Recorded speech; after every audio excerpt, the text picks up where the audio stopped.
حضرت ابو مالک شیری رضی اللہ تعالیٰ عنہ بیان کرتے ہیں، میں نے رسول اللہ صلی اللہ علیہ وآلہ وسلم کو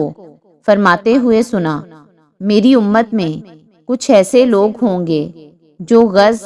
ہلکی قسم کا ریشم اور عام ریشم، شراب اور آلات موسیقی کو حلال سمجھیں گے،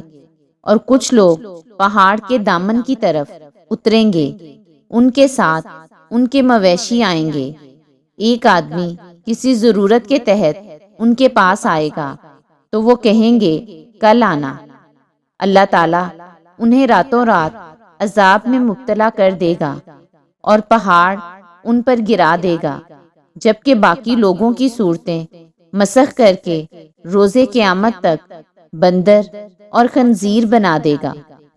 حضرت ابن عمر رضی اللہ تعالیٰ عنہ بیان کرتے ہیں، رسول اللہ صلی اللہ علیہ وآلہ وسلم نے فرمایا، جب اللہ کسی قوم پر عذاب نازل کرتا ہے تو تمام لوگ اس عذاب کی لپیٹ میں آ جاتے ہیں، پھر وہ اپنے اپنے اعمال کے مطابق روزے قیامت اٹھائے جائیں گے۔ حضرت جابر رضی اللہ تعالیٰ عنہ بیان کرتے ہیں، رسول اللہ صلی اللہ علیہ وآلہ وسلم نے فرمایا، ہر بندہ اپنے آخری عمل پر جس پر وہ فوت ہوا اٹھایا جائے گا۔